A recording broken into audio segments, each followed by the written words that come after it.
อิดเฉยๆอิดเฉย ไม่ต้องเรียกคุณอิด ๆแอนนารักคุณอิด แปลว่าอะไรวะเนี่ย Halo guys, kemarin saya dapat kiriman film baru nih guys. Dikirim oleh teman saya yang berada di Thailand. Film ini lagi tayang di luar negeri dan belum tayang di Indonesia. Kemungkinan besar akan tayang di Indonesia bulan Desember besok.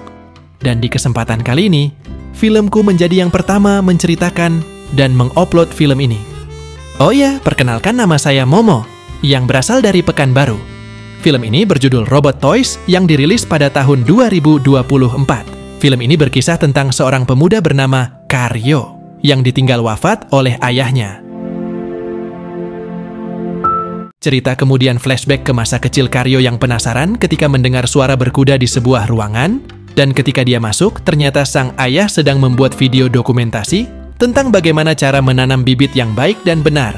Sangat mantap dan pastinya lezat. Seperti apa keseruan cangkul-mencangkul di film kali ini? Oke lah, tanpa perlu banyak omong, mending langsung saja kita cangkul filmnya. 15 tahun waktu berlalu. Karena Karyo berteriak di kamarnya, sang ayah pun meminta Karyo untuk tidak terlalu berisik, karena ayah saat itu lagi bikin film bercocok tanam di kamar sebelah. Namun beberapa menit kemudian, dikejutkan kalau si ayah dikabarkan innalillahi dalam kondisi sedang syuting dan sedang tegang-tegangnya.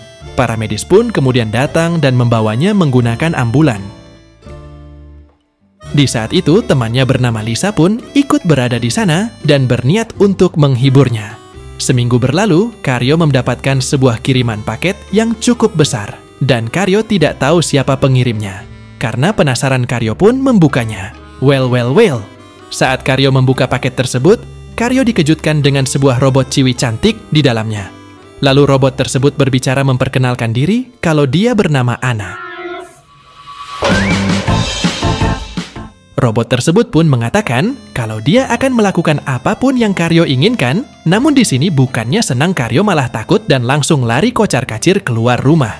Di sana dia pun bertemu dengan Paman Jin, yang merupakan seorang ilmuwan, namun belum sempat Karyo menyelesaikan ceritanya, tiba-tiba Ana kemudian mengejar Karyo dan tanpa basa-basi mengajaknya untuk bercocok tanam. Wah, enak bener nasib Karyo.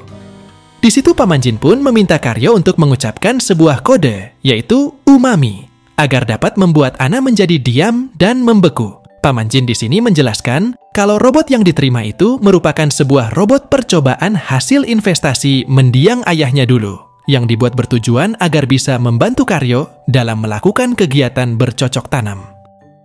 Dan jika seandainya Karyo menolak, Karyo akan dikenakan denda sejumlah 50 juta yang ditagihkan kepada para investor. Lantas, setelah memberikan sebuah buku panduan, Paman Jin pun akhirnya pergi dengan terburu-buru. Mau tidak mau, Karyo pun akhirnya mulai mempelajari cara kerja si Ana dan memintanya untuk senam aerobik yang benar-benar bikin burung Karyo jadi pada berontak dan berdiri. แอนนารักคุณอิดหนีห้อง เรียกอิดแบบไม่นี่กูต้องเสียสิ่งให้ Namun belum lama si Ana melakukan senam, tiba-tiba robot tersebut konslet. Karyo yang memang tidak tahu cara membenarkannya pun lantas meninggalkannya dan pergi sekolah. Saat Karyo sedang berada di sekolah, Paman Jin pun kembali datang dan masuk ke dalam rumah untuk memperbaiki robot aneh ini agar bisa kembali berfungsi. Selain itu, dia juga memodifikasi dan menyempurnakan software untuk Ana agar bisa bertahan dengan daya baterai yang lebih lama. Profesor itu juga menyematkan sebuah kamera untuk Ana agar paman itu bisa melihat apa saja yang telah mereka lakukan pada si robot itu. Setelah beres, Paman Jin pun meminta Ana untuk datang menyusul Karyo ke sekolahnya. Singkat cerita, Ana pun datang ke kelas Karyo, dan dia pun langsung duduk di sebelahnya. Teman-teman Karyo dan PDKT-nya yang bernama Lisa pun lantas kaget, bingung melihat tiba-tiba ada ciwi kinclong yang mepet-mepet si Karyo sampai segitunya. Karyo pun berusaha berbohong dan beralasan kalau Ana ini adalah adiknya dari kampung. Dan karena tidak mau ambil pusing, dia pun langsung mengajak Ana untuk pulang ke rumah. Sesampainya di rumah, Karyo pun bertanya kepada Ana, kenapa dia selalu mengikutinya? Mendengar hal itu, Ana pun menjawab, kalau ia harus menjalankan tugasnya, yaitu untuk membantu tuannya dan melayani semua keperluannya. Lalu Karyo bertanya lagi, bagaimana cara Anna mengisi daya baterainya dan di mana letak baterainya. Tanpa pakai aba-aba, si Anna pun langsung menunjukkan tempat baterainya yang ternyata terletak di tengah-tengah bukit kembarnya. Waduh, sungguh bukit yang indah. Namun sialnya, di waktu itu Lisa tiba-tiba muncul, lalu kagetnya setengah mati. Pada akhirnya, Karyo menjelaskan situasi yang sebenarnya kepada Lisa, dan jujur kalau dia hanyalah sebuah robot. Lisa pun menyarankan untuk memberikannya saja kepada orang lain. Di sini, Karyo menjelaskannya lagi, kalau Anna hanya akan mau dengannya. Dan jika orang lain mencangkulnya, maka Anna bisa mengalirkan listrik bertegangan tinggi. Lisa yang penasaran pun lantas mencobanya. Dan ternyata memang benar apa yang dikatakan Karyo. Malam harinya, karena ingin menjalankan tugasnya sebagai robot, Anna pun mulai memaksa Karyo untuk menanamkan bibit supernya lagi. Akan tetapi, Karyo yang culun ini malah menolaknya karena merasa sekujur badannya menjadi merinding. Kalau saya di situ, saya tidak akan menolaknya. Keesokan harinya, Jin menyadari kalau Karyo membutuhkan bantuan untuk mendorongnya supaya lebih percaya diri ketika berhadapan dengan seorang cewek. Dia pun menghubungi Sanda, seorang pensiunan bintang film percangkulan, untuk mengajari putra dari sahabatnya itu, supaya bisa lebih terampil dalam mengolah kata-kata di depan Ciwi. ซักผ้าเหรอ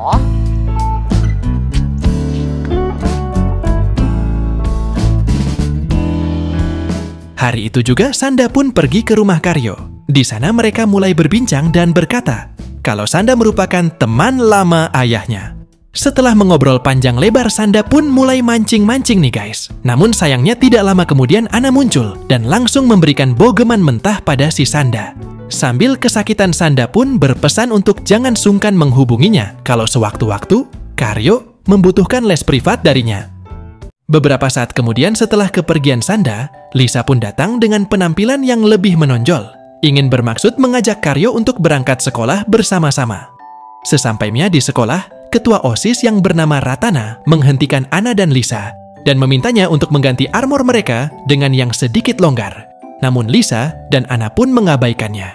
Singkat cerita, setelah sepulang sekolah, Karyo dan teman-temannya pun berniat kerja kelompok di rumahnya. Di sana juga ada si ketua OSIS yang masuk dalam kelompok mereka.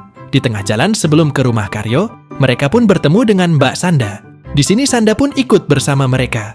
Singkatnya, begitu sampai di rumah, teman Karyo malah salfok dengan kerjaan almarhum ayahnya Karyo, yang merupakan seorang artis yang sering mereka tonton.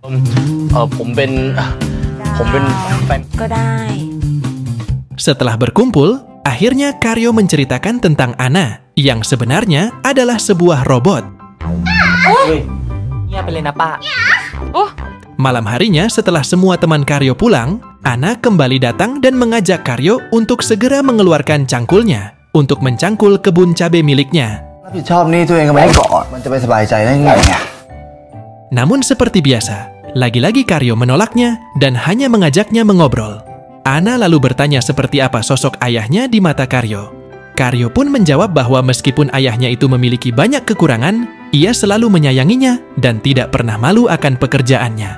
ทั้งที่เขาทำให้อิดรู้สึกแย่เนี่ยนะ ความรู้สึกนี่มันบันทึกได้ด้วยเหรอ Keesokan harinya, Karyo dan teman-temannya kembali berkumpul untuk mencari tahu apa tujuan ayahnya membuat Anna untuk dirinya. Lisa yang ternyata selama ini menyimpan rasa kepada Karyo sebenarnya kurang menyukai akan kehadiran Anna. Dia pun menumpahkan sebuah cairan di lantai, bermaksud agar Anna tergelincir dan terjatuh. Dan ternyata benar guys, si Anna pun terjungkel dan seketika mengalami kerusakan. Karyo di sini pun menelepon Paman Jin dan melaporkan kejadian tersebut. Jin pun menyarankan kalau sang robot lebih baik di restart ulang saja. Dan singkat cerita, beberapa menit kemudian, Anna pun kembali menyala dan berkata kalau dia baik-baik saja. Ketika itu, Anna mengatakan kalau dia tahu Lisa telah merencanakan kejadian itu. Namun Karyo menenangkan dan mengatakan kalau itu hanyalah sebuah kecelakaan, karena ia mengetahui kalau Lisa merupakan orang yang baik. Anna lalu bertanya apakah Karyo menyukai Lisa. Karyo pun menjawab kalau dia mencintai Lisa, namun hanya sebatas teman saja. Dia merasa bersyukur karena Lisa selalu berada di sisinya di saat-saat tersulit di dalam hidupnya. Contohnya saja di saat seperti ayahnya meninggal kemarin. เราก็มีความสุขที่ได้อยู่กับเขา Keesokan harinya, saat di toilet Lisa meminta maaf kepada Anna. Anna pun mengatakan kalau dia tidak marah dan menganggap kalau hal itu hanyalah sebuah kecelakaan. Lisa kemudian bercerita kalau Karyo selalu melindunginya dalam banyak hal dan oleh karena itulah membuat Lisa jadi sangat menyukai Karyo. ฉันรู้ละ Lalu sebelum pergi, Lisa pun menegaskan kalau dia dan Anna adalah musuh yang saling bersaing untuk mendapatkan orang yang sama, yaitu Karyo. เป็นศัตรูกัน Malamnya dengan menggunakan baju dinas, Anna kembali mengajak Karyo untuk bercocok tanam. Namun melihat Karyo yang sedang mengerjakan tugas, dia pun mengalihkan perhatian Karyo dengan bersih-bersih kamar sambil tebar pesona nih guys. Karyo yang sudah tidak bisa menenangkan si Johnny-nya, yang terus memberontak, melihat ada yang gondal-gandol di hadapannya, akhirnya si Karyo dengan segera menerkam si Anna dan mengeluarkan cangkul saktinya untuk yang pertama kalinya. Hanya baru dipegang sebentar, si Johnny sudah mengeluarkan tinta pemilunya. Benar-benar culun anak ini. กำลังประมวลผล ไม่พบสาเหตุ Keesokan harinya, ketika Karyo dan teman-temannya mulai berkumpul, Bobby temannya mengajak mereka semua untuk minum miras bersama. Usut punya usut, mereka sudah membuat rencana untuk membuat anak-anak teler agar ia bisa lebih leluasa mengajak Karyo untuk menanam benih. Lalu setelah minum agak banyakan, Lisa mulai menjalankan aksinya dengan berpura-pura tidak enak badan dan meminta izin untuk istirahat di ruangan Karyo. Namun, ketika Karyo mengejar Lisa yang bermaksud untuk membereskan terlebih dahulu ruangan yang berantakan, Anna yang akan mengikuti Karyo pun lantas ditahan oleh Bobby dan menyuruhnya untuk tetap berada bersama teman-temannya. Di sana Bobby bilang kalau Lisa akan baik-baik saja dan kembali mengajak Anna minum Homer sampai akhirnya membuat sistem alarmnya menyala dan Anna pun konslet. Di sisi lain, Karyo yang hampir saja akan menanamkan benih itu pun tiba-tiba mendapatkan telepon dari Jin dan menyuruhnya untuk menemui Anna. Karena Anna yang sedang teler itu akan digarap sama si Bobby, Karyo pun akhirnya marah besar kepada Bobby, yang tidak mengira temannya itu berniat buruk pada Anna. Lalu ketika Karyo dan Bobby sedang berdebat, Anna tiba-tiba bangun dan berjalan keluar sembari menangis di tengah jalan.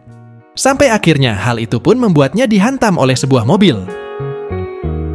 Setelah kejadian itu, Jin pun bilang kalau sistem Anna sudah sangat rusak dan sulit untuk diperbaiki. Dia juga menambahkan kalau Karyo sekarang sudah tidak akan bisa menjaga peninggalan ayahnya itu. Karyo harus bayar denda karena sudah gagal menjadi bahan percobaan untuk Anna. Semua kejadian ini membuat Karyo pun sangat bersedih dan juga merasa bersalah. Singkat cerita, keesokan harinya, Jin menemukan sebuah ide agar Anna bisa kembali berfungsi. Dia mengatakan kalau hal ini adalah satu-satunya cara yang bisa mereka lakukan, di mana kalau hal ini gagal, maka tetap harus membayar denda kepada para investor. Paman Jin pun menjelaskan bahwa satu-satunya cara yaitu Karyo harus masuk ke dalam sistem alam bawah sadar Anna dan membangunkannya secara manual. Dengan menyambungkan alat yang telah dibuat oleh Jin, Karyo pun akhirnya bisa melihat dan merasakan kejadian-kejadian di masa lalunya. Sampai akhirnya beberapa saat kemudian dia pun berhasil menemukan Anna dan tanpa pikir panjang, Karyo pun langsung membangunkannya. Beberapa hari berlalu, Karyo pun akhirnya bisa kembali bersama Anna dan hidup dengannya. Lisa juga akhirnya merelakan Karyo bersama Anna. Lisa dan Karyo kembali menjadi sahabat. Lantas di akhir film kita pun diperlihatkan Karyo dan Anna yang kini sudah bisa menerima keadaan. Dan tentunya Karyo bisa dengan leluasa dan percaya diri untuk terus melakukan kegiatannya bercocok tanam setiap hari. Mantap bener! Terima kasih telah menonton filmku. Sampai jumpa di film berikutnya.